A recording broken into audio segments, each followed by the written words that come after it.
Michael, who's calling in from California. Hello. Michael, oh, dang, right into it. Holy crap. Michael, you are live on Talk Heathen. How are you doing this morning? Fabulous. Thank you. You know, as a child, I could not understand this story. It never made sense even then. So I just let it go. Of course, I went to church and Sunday school. But Sunday school now, when I was about 8, they told me I couldn't come to Sunday school anymore because I asked too many questions. You know, my hand was always up.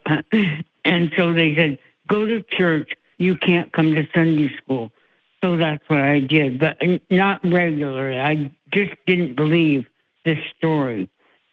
So, but my real question is, you know, God spoke a lot and talked. However, when it came to Jesus, the only thing I ever heard him say was, "This is my son, of who I am very pleased." Where does God give Jesus the authority that Jesus has taken? Like he says, you only get to the Father through me. Yeah, I mean, I guess it's an interesting question. The whole premise is kind of shot when you realize, you know, any parts of the story could be, you know, kind of made up at any time, right? So like, I don't know, the particular details to me kind of don't matter, especially as you get later on to the gospel narratives. There's an interesting chronology that happens where you find that, you know, the first parts, Mark being the earliest that most scholars consider the Gospels to be, and then Matthew and Luke sort of written around the same time, and then John, you sort of see this progression in like the tall tales that are being told about Jesus. By the time John hits, he's basically a superhero. Like that's where you hear about a lot of the extra stories that happen with Jesus, whereas at least Mark is a little bit more tame about stuff. So there's definitely a mythology that's being built about Jesus after his death and what he can do. As far as like the story that you're talking about where God talks to him, that happens during the baptism of Jesus by John the Baptist, which is an earlier story that is found in Mark. So as far as like when God directly speaks to Jesus, like in the gospel accounts, I can't think of any off the top of my head. But yeah, that is kind of interesting that you point that out. I don't know. What do you guys think? I'm no biblical scholar. I couldn't tell you one way or the other. I just always thought that Jesus's power was implied just by being the Son of God. So yeah. I think when I was a Christian, I think that's what I thought too. I had all of that kind of the rehearsed evidence of, well, he fulfills biblical prophecy, which of course is bizarre when you really look at it. It's a very forced reading of prophecies to decide that they must apply to Jesus. But that was something I know that was part of my construct of belief at the time. And I think so much of it too came from the church, right? Like when you think about stories of people who have any kind of miracle in the past 2,000 years, it always feels very Jesus focused. And so when I was a person who wanted to believe, that was something that I would turn to. It's interesting because you're totally right that there is not a point that I can think of either that is actually God saying, hey, this is the dude, right? But it's interesting to look back and be like, oh yeah, I just took it as a given and had all of these arguments for why other people should too, you know? Well, the thing is, a lot of people don't know during that time that Jesus is the Son of God. That's very interesting to me. It doesn't appear everybody asked him who he is, and it's like only Jesus knows this and his mother. I mean, what goes on there? Well, that's not specifically true, right? Because, well, at least within what's told in the narrative, because the actual baptism occurs because from the narrative perspective, John the Baptist does say, "Hey, Jesus, this is the guy. He is the one that was prophesied about," right? And so that baptism occurs, and occurs with other people seeing it, right? You know, because Jesus is the Son of God. So it is like implied, at least in the narrative at that point, that he is something beyond. But like, I don't know, like it's not something that everybody universally would agree upon, right? If we had a prophet that came today and said, hey, I'm the next coming of Jesus, we would all also have some doubts, right? The Jewish people at the time obviously had doubts that this Jesus guy was this guy that was being fulfilled prophecy, right, in text. There's a reason why Jewish people are still around today. It's because they don't think Jesus is that guy. So it was always controversial, at least his appearance there. It was never widely accepted. I think even Christian scholars would recognize that. But yeah, it is kind of interesting because it's like, okay, you're the guy. How do you convince people you're the guy? I guess you do miracles, but outside of that, it's not like he sent a message to everybody in the world. Like he didn't tell the native peoples in other places. He just kind of went around, the Middle East a little bit and told everybody there. You'd think if he was the guy, he would want to bring that to everybody, but that's not how that worked out. However, after Jesus died and was resurrected, then the apostles went around creating miracles too. So that doesn't make Jesus really special because they were making miracles. They raised people from the dead. They did all these things. Yeah, but I guess a Christian might say they weren't without sin, though. I don't know. Oh, I'm not a Christian. It all doesn't matter to me. I know it's kind of one of those who are we arguing for right now? Yeah. I'm playing both sides here, Michael. That's how I win. Where does his authority come from?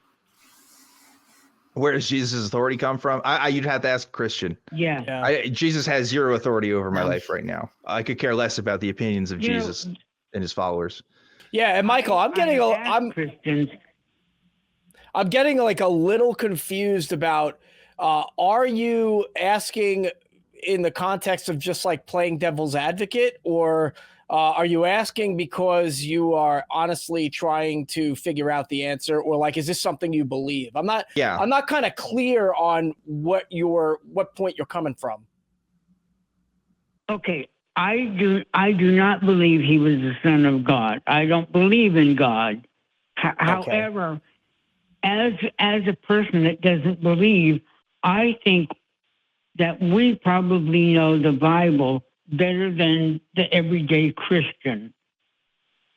And I have that's what they say for this answer, and I can't find. I've asked Christians, and they walk around and it's like nobody has the answer.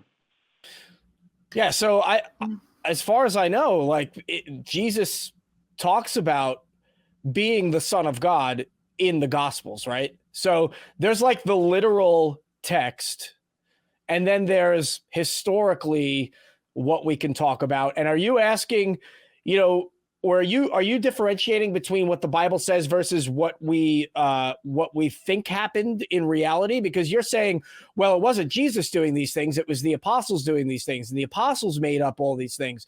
But in the Bible, in the text, if we take it at face value, Jesus is the one doing these things too. And yeah, I would say that me being a former Christian, the implication was always that Jesus is the fulfillment of the prophecies of the book of Isaiah, right, in the Old Testament, and now because he is God's son, has powers of God, which of course Jewish people would contest, and to Dan's point, that's why they're still Jewish. But I think the answer is there. You're looking for something a little bit more obvious, huh? Yes, because God said, "Thou shalt have no other gods before me," and yet everybody prays to Jesus as though he were God. Yeah, I think that's why the Trinity was constructed to some degree, is that it enabled people to worship Jesus and not feel like they're placing someone before God. And there are Christian offshoots like the Remnant Fellowship, I know, in Tennessee, where they talk about how they don't believe that. And that's a big deal because other Christians would point out that essentially if Jesus isn't God's son, then his sacrifice didn't really count. So a lot really depends on this idea that Jesus is God. And so I guess if you were looking for a source of authority, it would have to partially be that Jesus must be God so we can worship him. And so his sacrifice was big enough, I guess, to cover all people from sin. But I think also most simply, where does Jesus get his authority? He doesn't. I think that's kind of what you end up with. And a quick point, I mean, Sophia brings up an excellent point about the Trinity and its construct later. But yeah, what you just pointed out as well, Michael, is a criticism that Jews have laid upon Jesus, because there is no actual text that indicates that the Messiah figure, as described in Isaiah, is supposed to be the Son of God. That's something that Jewish people bring up in their arguments, and saying that Jesus isn't it. It's like, that's not a thing. That's a Christian idea, right? That's not a Jewish idea, that the Messiah would be the literal Son of God. There's Christians have obviously interpreted the text that way, but Jewish scripture is notorious for having many different interpretations by many groups of people at many different times. So, your results may vary on that.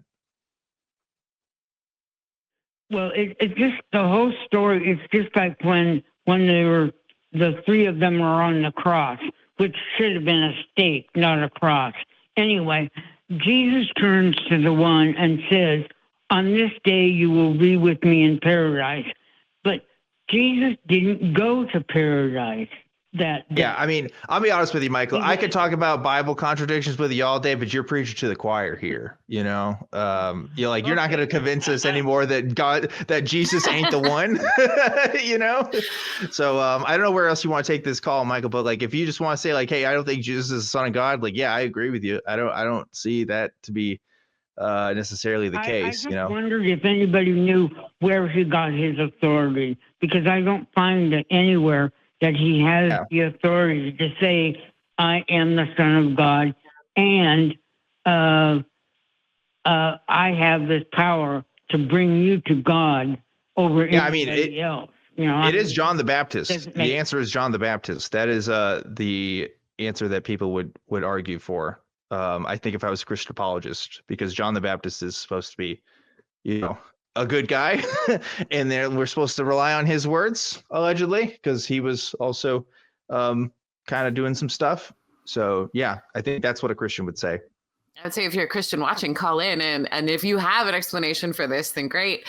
I think we're also in that space where it's very unsatisfying to be looking for an answer to a question like this, because millions of people believe in these things. And so when you actually ask, like, where does this come from? It's tempting to just keep going until you can find a reasonable explanation, because so many people can't possibly believe something that has no real even claim that it's true. And it's really unsatisfying. But I think you're doing a search that I am very familiar with, which is to look for a reasonable explanation for why people buy into this, when I don't know that there always is one. Yeah, Michael, I think we are going to go ahead and let you go, because we do have a ton of other folks that want to speak to us. But I do appreciate you calling in